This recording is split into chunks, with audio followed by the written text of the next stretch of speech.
co-parenting with a narcissist? If you are, have you heard of a co-parenting coach? Today, I am bringing a friend of mine in, Tamar, who is going to explain to us what does a co-parenting coach do, and how can they help you when you're in this relationship with someone who won't co-parent with you. So let's go meet her and see if she can give you some enlightenment on maybe this is the help we need. This is what do we do, right? My name is Tracy Malone. I am the founder of narcissisticabuseusupport.com, and I am a coach that can help you no matter where you are. So let's go meet Tamar, and I will see you on the other side. Welcome. Thank you so much for joining me, Tamar. Thank you so much for having me, Tracy. I'm so excited that you are here to share this knowledge with us because you are a co-parenting coach. Yes. And people ask me, what is a co-parenting coach? So I brought you here to tell us, what it is and how you help parents. My clients are all high conflict, cuckoo crazy, just co-parenting situations, and they don't really know how you could help. So want to start with that? Sure, absolutely. Well, a co-parenting coach basically is a person who helps coach you in your co-parenting relationship. So rather than being a divorce coach or, focusing on the divorce aspect, I'm really child-centric and I focus on the relationship that you have to have with this other person in order to raise your kids together. And my goal is to help you have the most peaceful existence and have your kids have the most peaceful existence within this family dynamic as possible. So with high conflict co-parents, I generally work with just one co-parent. If they're amicable, I can do two, but high conflict, it's generally just the one, and it's generally just the one who needs help with the high conflict person, right? So my goal is to help you deal with this high conflict person by changing how you communicate with them, by just using tools to just kind of barricade your peace and have better boundaries so that you can focus on your kid and you can help this relationship focus on your kids versus having a battle that goes back and forth with you and your co-parent. Yeah, that's exactly what I wanted everyone to understand.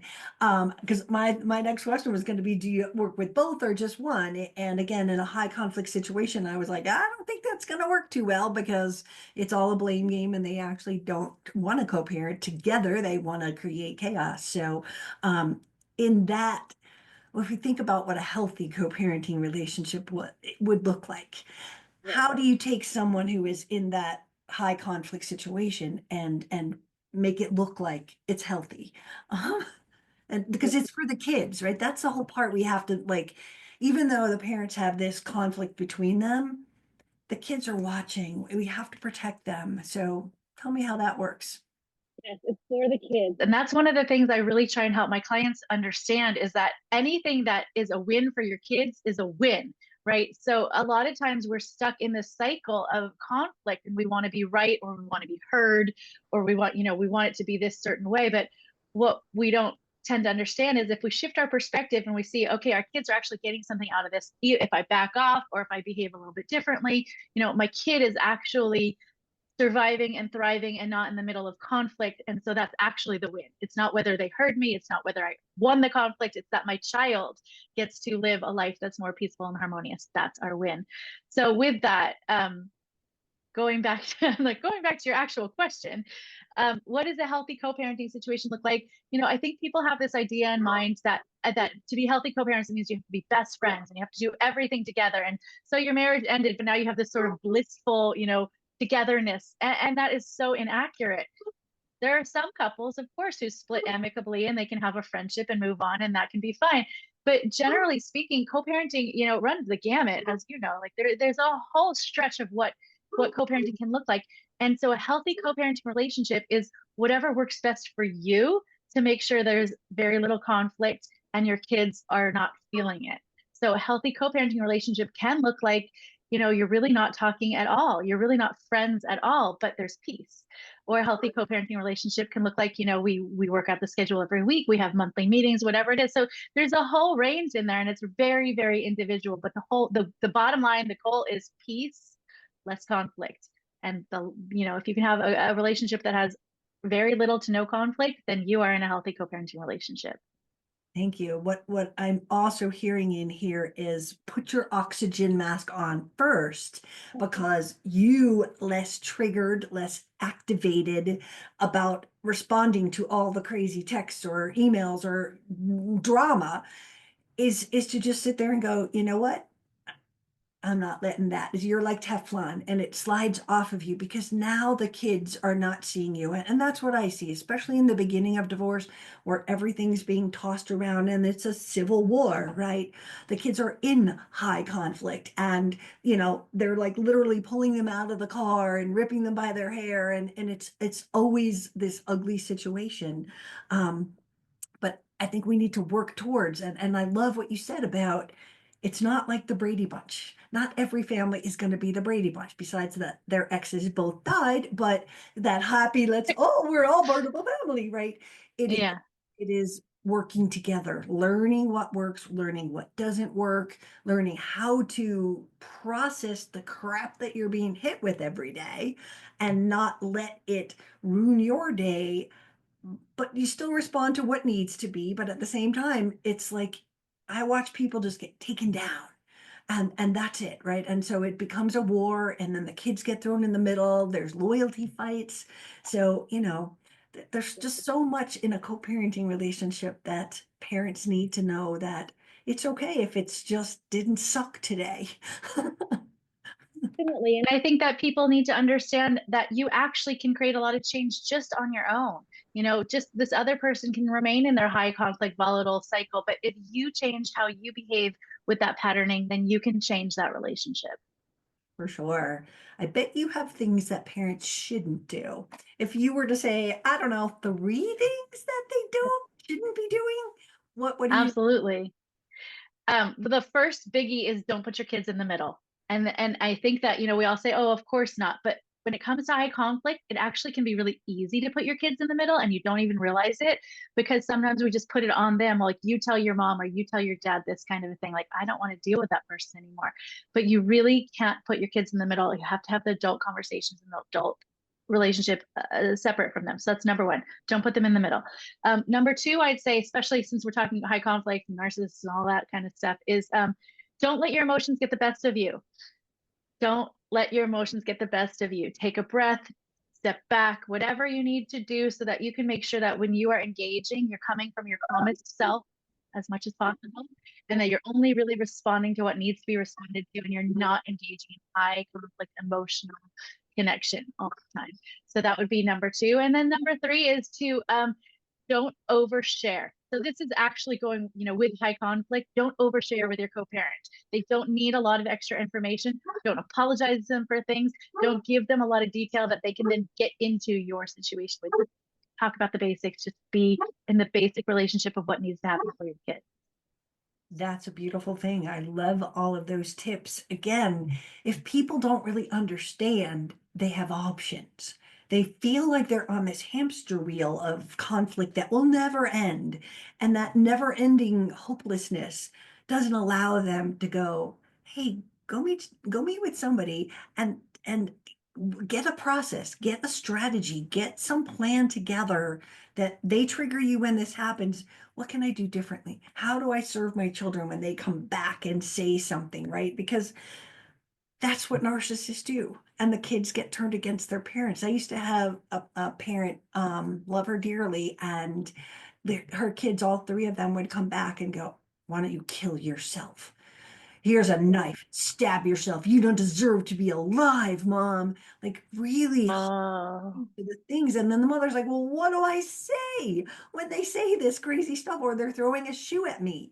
Like what would you say to someone who's constantly having these negative thoughts and things said about them to their children, and then they have to put out that fire? it's so heartbreaking, and that is very extreme. Being told to go get a knife and kill yourself, that's big. So I'd say in situations like that, well, first and foremost, make sure your kids have a therapist. A therapist is so helpful, making sure that your kids have someone to talk to who is separate, and they can lay out some of that baggage because you can't deal with take a knife and kill yourself, mom, all on your own. That's just No. nobody can.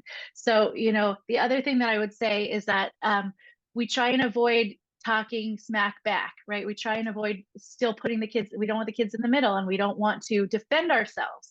So this is actually an opportunity where you can use a tool to help your kids actually become more critical thinkers, better critical thinkers.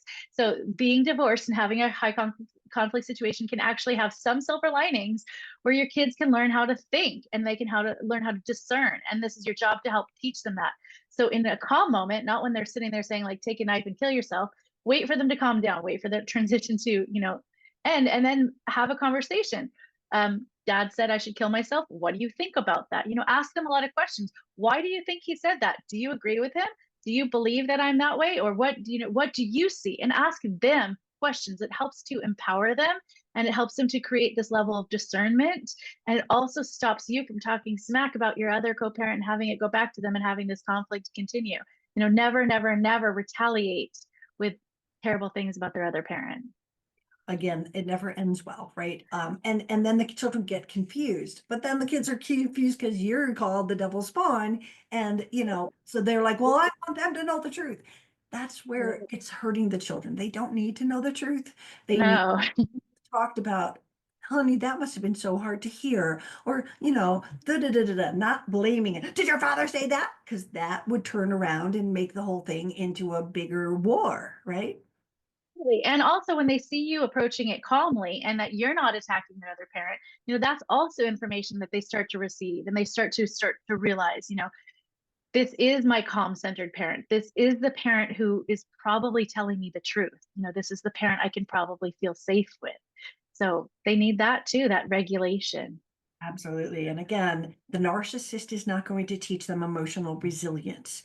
And that is your job to sit there and, put the pieces back together, but also build them back to a point where, I don't know if you've ever heard of those like Japanese vases that get cracked and they put gold in the middle. If you kind of like glue it back together, we have to glue back the children. And maybe it's every single week when they come back. But if you are gluing them back and giving them the tools, like you said therapy is a great thing. With narcissists, I see three things. Sometimes they let the kids go. Number two, most of the time they go, nothing's wrong with my kid because it's a reflection of them. So they won't let the kids get therapy. And then the third thing that I see, and I have to say, this is, I have like a 60-40 split of male and female clients, but the men fathers tend to go to therapy with the child in trauma and won't leave the room, which means the kid can't be honest and nothing happens, right? So it's, go ahead. Those are all possibilities. And sometimes, depending on the individual, who you're working with, you can circumnavigate with a little bit of manipulative language for that narcissist to sort of play off of why your child might be going to therapy. Sometimes you can use the school psychologist in a certain way that can at least be an outlet because they're at school and so they can see someone private. There's some things we can do, but absolutely 100%, you're right. That is the sticky part with therapy with a narcissist. It can be really hard to get your kids into it. And I have a parenting plan course, and I try to encourage people that if your narcissist is saying, "Oh, my kids don't need therapy," you get those reports from the school. You get that I'm struggling things. You get all that, and you make it part of the mission to go, we're not tolerating that the other partner says no, right? These kids need it. Judge, here's why.